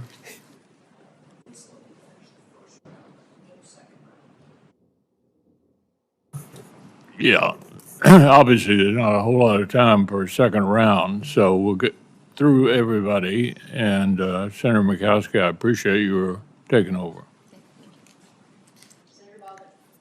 Thank you. Secretary Hegseth, Chairman Caine, thank you for being here today. Today is the first time either of you are appearing before this subcommittee since the abrupt choice was made to cancel the acquisition of the Constellation-class frigate, which was being built in Wisconsin. These ships were meant to provide vital capability to the Navy in the event of a future war against China. And they were certainly part of our calculus of deterrence through strength. Canceling this program placed thousands of jobs in Wisconsin at risk and left our fleet less prepared. You know, President Trump has talked a lot about making ships in America again. But I have to tell you, dramatic and misguided decisions like this pull the rug out from under our shipyards. The U.S. shipbuilding industry needs stability if we are ever going to compete with Chinese shipyards. Wisconsin workers who have decades of experience building world-class vessels that defend our nation, that serve commerce and provide transportation, they need stability as well. So I'd like to start with a question to you, Chairman Caine, on the medium landing ships. The Navy's new amphibious ships, which will now be built at the same Wisconsin shipyards working on that were working on the Constellation class less than a year ago. How important are medium landing ships to future U.S. operations in the event of a war with China? Well, Senator, thanks for the question, and I do want to highlight, no matter what the policy decisions are, the great workers up there and in your state, and as the Joint Force considers the options that the medium landing ship would bring to the table in terms of assuring a mobility gap and filling that gap and allowing us to project power at the Secretary and the President's choice in choosing. While not stepping into the Navy's boundaries and mindful that the CNO and SECNAV and acting SECNAV in this case will have views, I hope we'll carefully consider this capability and then, if appropriate, bring it forward to the Joint Force. Yeah.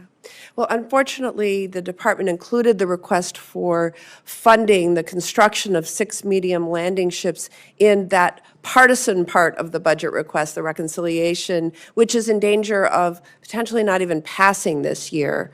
To be frank, it does not give me confidence that we are taking this program seriously. What would the impact be if Congress did not appropriate funding for the medium landing ships in fiscal year 27? And are you comfortable with the pace that the Navy is planning on building them, Chairman Caine? Well, I'll acknowledge that I think it was yesterday or the day before that they released their shipbuilding plan, and given all the things that I'm juggling in this job that I'm so lucky to have, I've not gone and done a deep dive. So I'd like to come back to you. Please do. If you're okay with it on that matter, so that I don't wing it. Yeah, thank you. I want to now turn to the war with Iran. Yesterday, I had a chance to meet with service members who were injured in the opening days of the war. They struggled to receive adequate and timely care for their injuries in the Middle East, and the fighting kept them from being quickly evacuated to Landstuhl after being injured. These service members have since been diagnosed with traumatic brain injury, but initially struggled to get properly evaluated or treated, in part because some of our military hospitals overseas and in the U.S. did not have the capacity for them.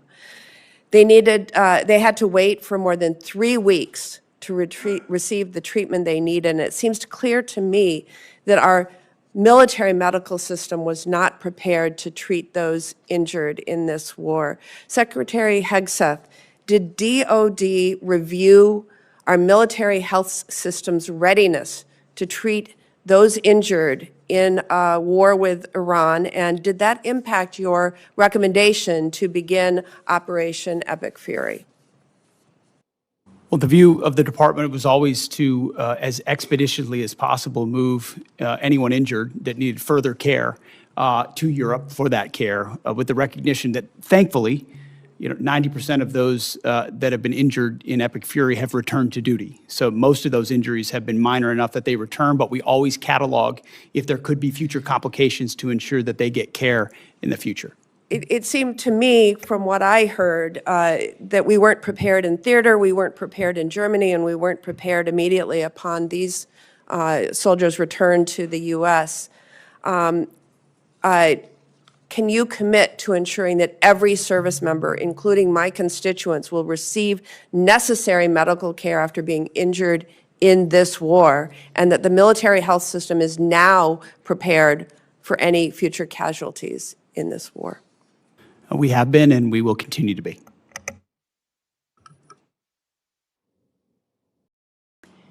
Senator Shaheen. Thank you, Madam Chair. And thank you both for being here, all three of you for being here.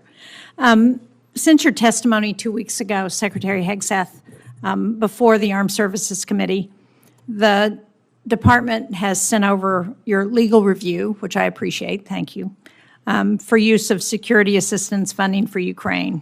However, as was determined earlier in the testimony, funding still has not gone out the door.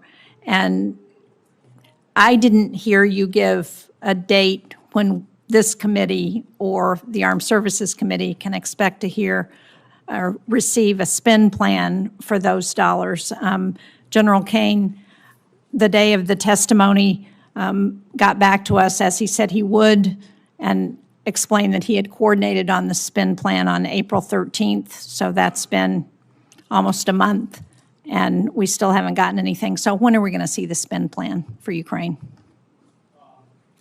The spend plan for the European capacity building is in conjunction with No. EUCOM. I'm asking for the spend plan that we are providing. Are you suggesting the parole funding is part of that spend plan? Did I understand? The specific line item you? was European capacity building in the budget. I understand, but And as a the result, intent we're of working with Congress EUCOM to allocate it. was to spend that $400 million.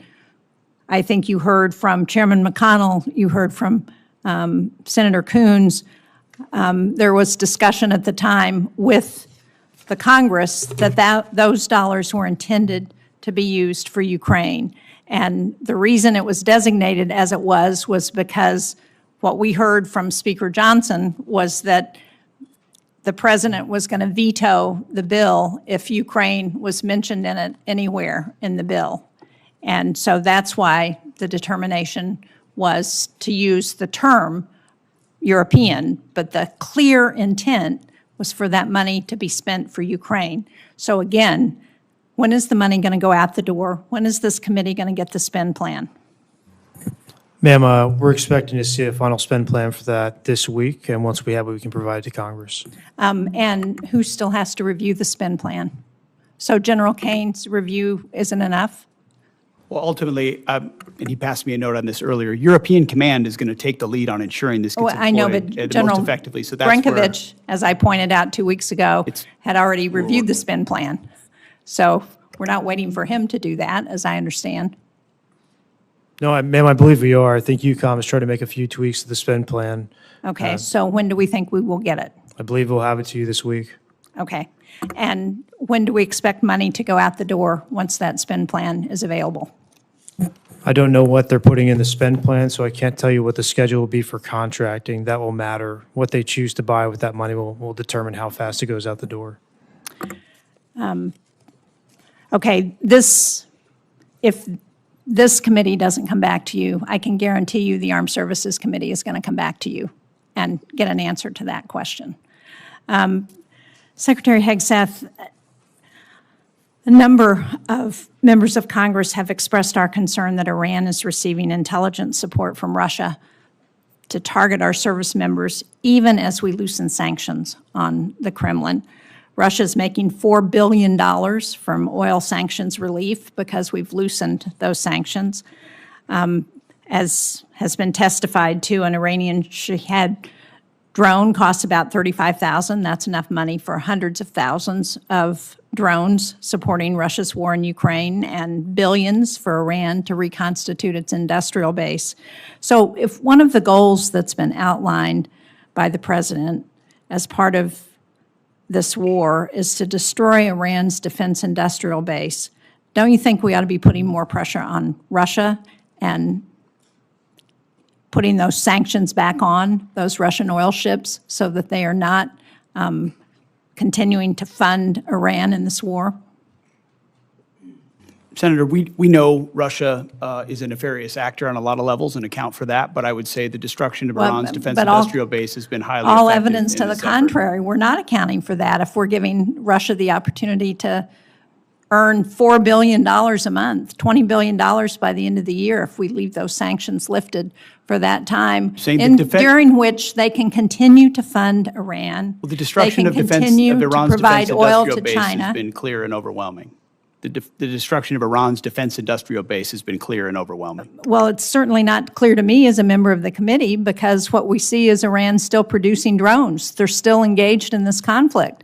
We have not won this war There's a difference despite between the rhetoric. pulling a drone out of a cave that's been collapsed and producing more drones. That's a different thing. Well, maybe so, but if Iran still has almost 50% of their missile capacity and the ability to pull drones out of caves and still injure our allies and U.S. service members, then we have not won the war.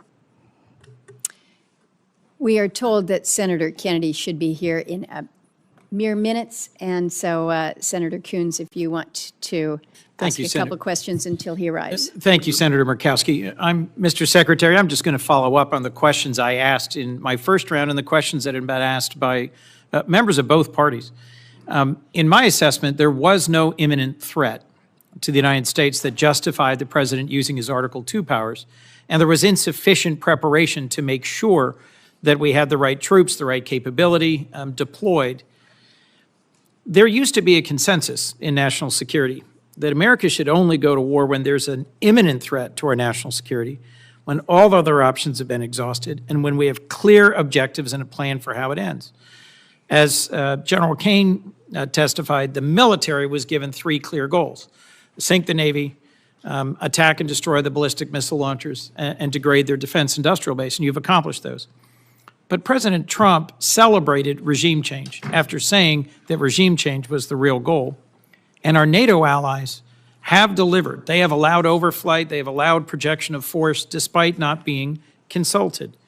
You said just a few moments ago, Mr. Secretary, we control the Strait. But it's clear that reopening the Strait of Hormuz for commercial traffic eludes us, in no small part because Iran retains a robust stockpile of cheap, lethal Shahed drones, and they are getting help from our adversaries in rebuilding them. What is your plan for reopening the Strait of Hormuz, Mr. Secretary?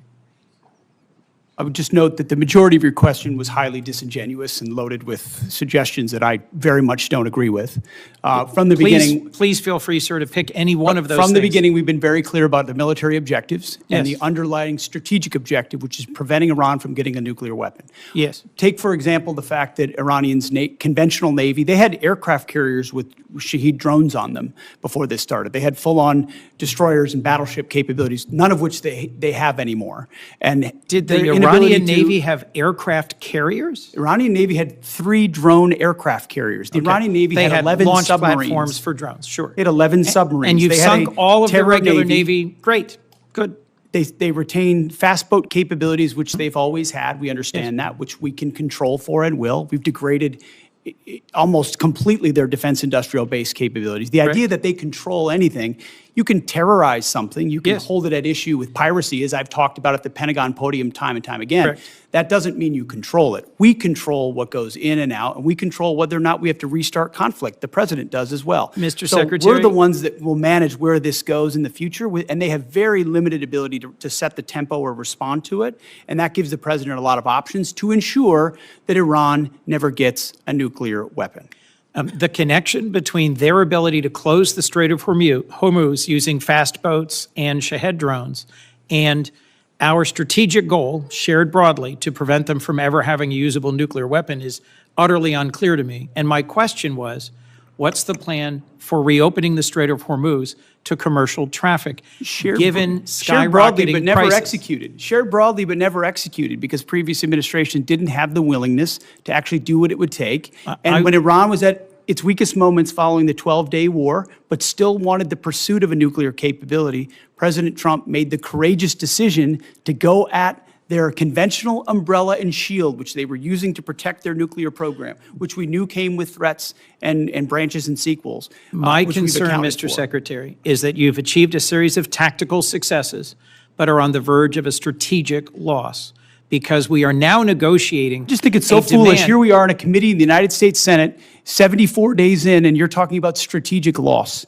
We have the ability to 74 defeat a days in. 47-year threat of a pursuit of a nuclear weapon. We have more leverage than we've ever had. We've had incredible battlefield successes, and you're talking about a strategic loss, cloaked in Secretary. disingenuous questions. Mr. Secretary. This is how you Mr. undercut Secretary. efforts that could otherwise and are otherwise I being am not very your effective. enemy, sir. I am not your adversary.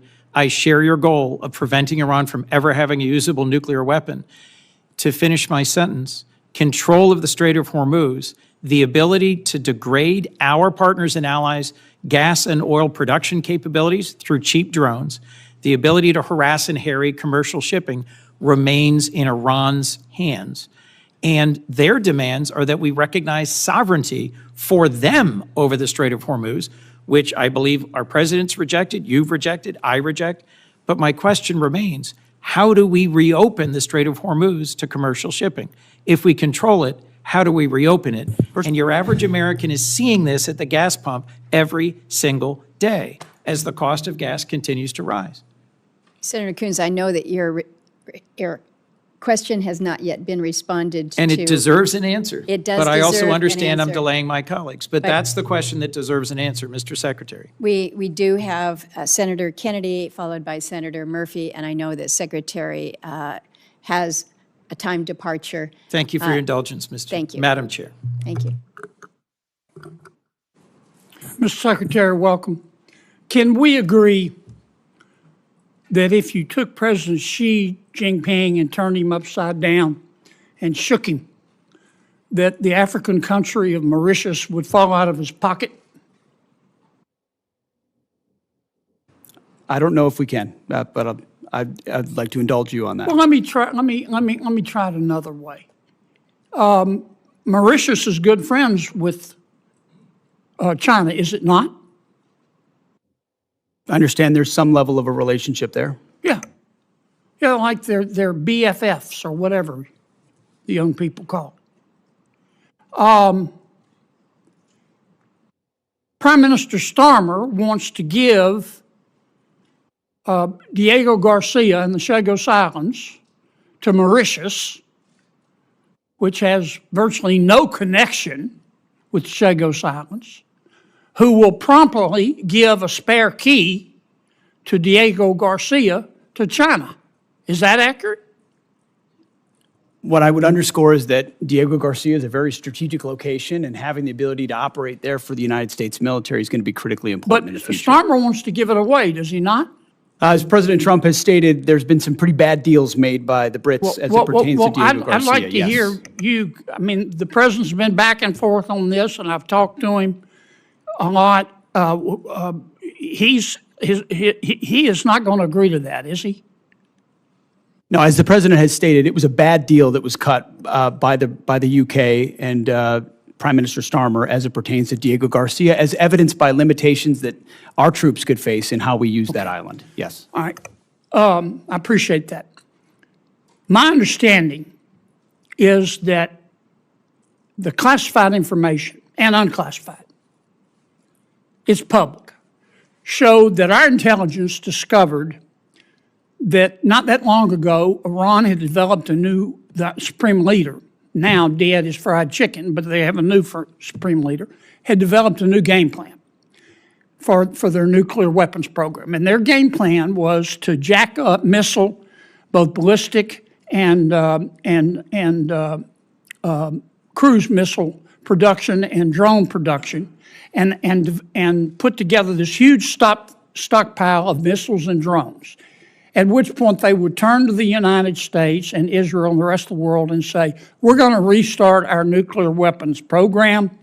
If you bomb us again like you did in June, we will destroy the Middle East. And by the way, our missiles can now reach Berlin and London and Paris. Is that my understanding of one of the reasons, the main reason we went into Iran? I think that's pretty well articulated, Senator, that they were trying to use the umbrella of their established conventional stockpiles to blackmail the rest of the world in pursuit of their own nuclear weapons. Now let's talk about Iran today. Can we agree that Iran, both the public and the private sector, is being held together right now with spit and duct tape? Spit and duct tape is not a doctrinal term, Senator, but I would agree with something along those lines. It's a Louisiana term. I mean, 7 out of 10 Iranians are out of work.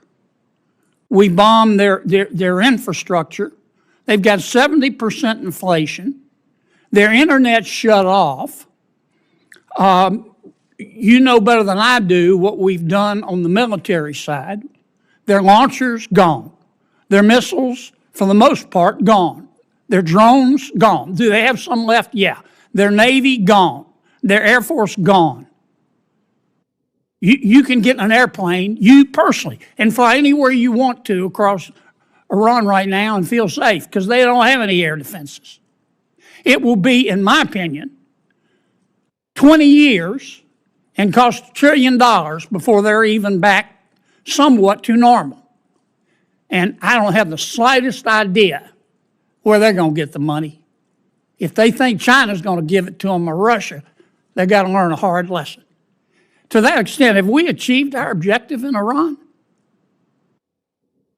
Objective, as this president has stated from the beginning, is to ensure they don't get a nuclear weapon, and President Trump remains dedicated to ensuring that happens. And everything you described with the military degradation of their country was in service of ensuring they never get a nuclear weapon. This is what I never understood the president to say, I want a regime change in Iran, and I want to obtain all of their fissile material. I've never heard him say that. What I heard him say was, I don't want to go back through it, but our goal is to cripple them so they can't blackmail the rest of the world. Now, many of my Democratic friends are trying to say we have lost. Here's a footnote. You're not going to get Democratic support. They're not going to support you, Mr. Secretary, because they don't support President Trump. I know that's not a newsflash. But they say we've lost.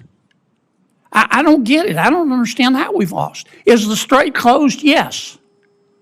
But if we continue that blockade where nothing's going in and nothing's going out, eventually they're going to have to shut down their oil fields, are they not? Half of their oil fields are low pressure.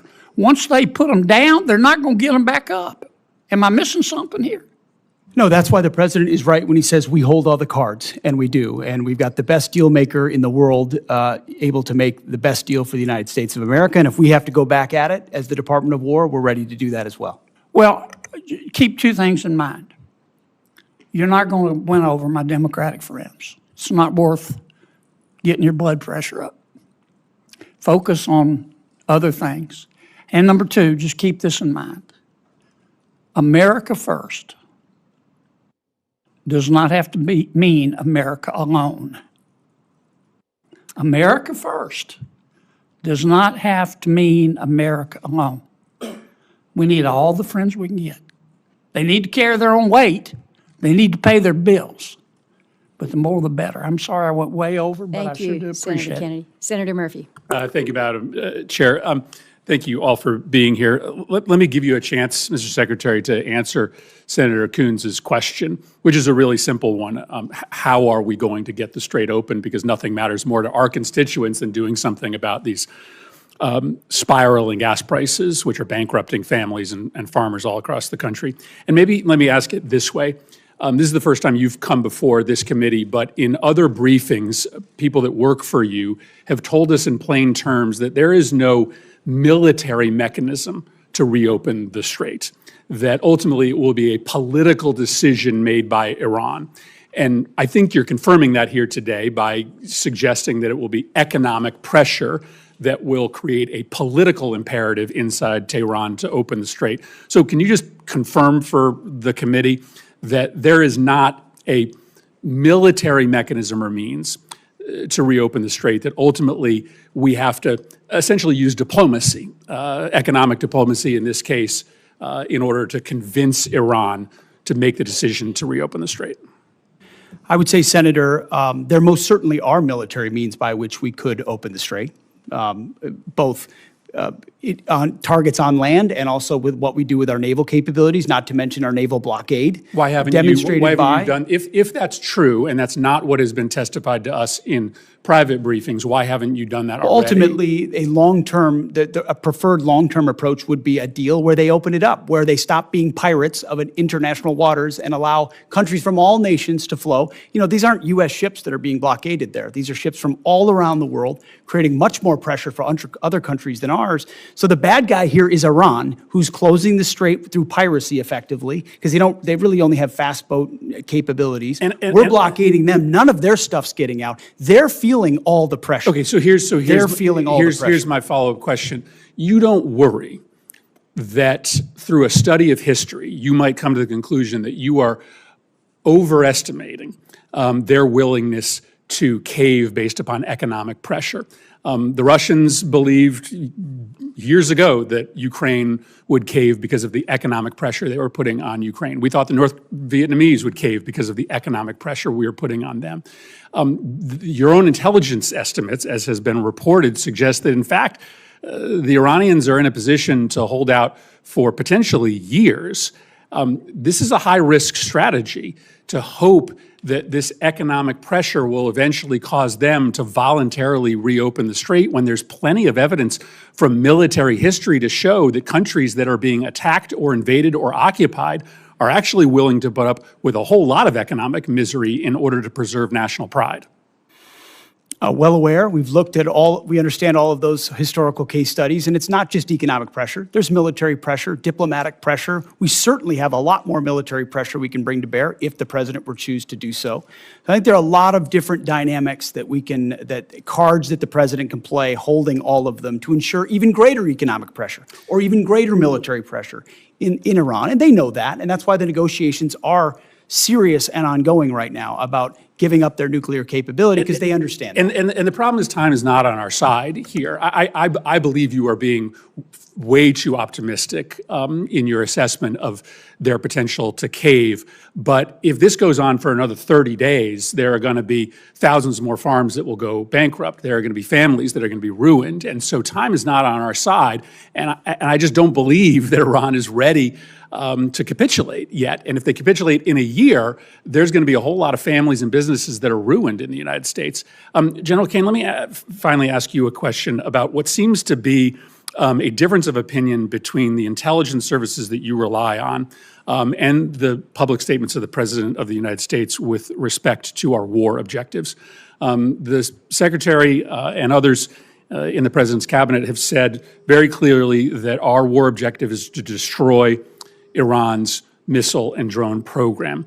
The President said just a week ago that Iran maybe had 18 to 19% of their missile capacity left. But there is public reporting suggesting that our intelligence agencies say that Iran still has 70% of their missile and drone capability, which would be a failure of our objectives if that were to be true. What can you tell us about the number of missiles and drones that they have left, and do you dispute that intelligence estimate? Sir, I'm not going to comment, with deep respect for the question, I'm not going to comment in this forum on what may or may not have been opined on by the IC, which would suggest a leak or a confirmation of any intel. So while I appreciate the question, I hope you'll also appreciate my not answering it.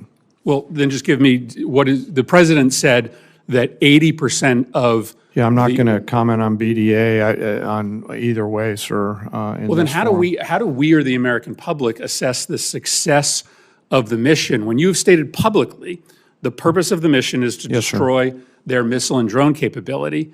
How do we assess whether we should continue funding this if you can't state? Well, I'm not going to answer what you guys in the Congress considers the decision criteria around continued funding or not. What I know is that I've not read the report that you're talking about. All of our battle damage assessment matters are classified, and it would be inappropriate for me to comment in this forum on that. And I appreciate the question, but I'm not going to answer it. Let me just put it to Secretary Hegseth. The President said that 80% of their missile capacity had been destroyed. This public report says it's only 30% Can you give us an answer as to what the real number is? I mean, I would answer the same way as the chairman. Not talking to this committee about the damage assessment? Not validating leaked information that could be wrong or not wrong. Why would I validate what Well, no, just tell us people what the may number leak or is. not leak? You're- This is you- not a classified well, you setting. said We don't you're- talk about those things. And you Senator like to talk Murphy. about them on TV, we don't talk about them here. I would perhaps suggest that some of these questions and responses are perhaps best in a classified setting. But I also acknowledge that we are not in a classified setting. We have held the secretary and the chairman longer than I think they had anticipated. Senators have 1 week to submit additional questions for the subcommittee's official hearing record. We request for a response from our witnesses within 30 days of receiving these questions. The subcommittee stands in recess, subject to the call of the chair, and I would ask those in the audience to remain in their seats until Secretary and General Caine depart. And safe travels to you to China. Good luck.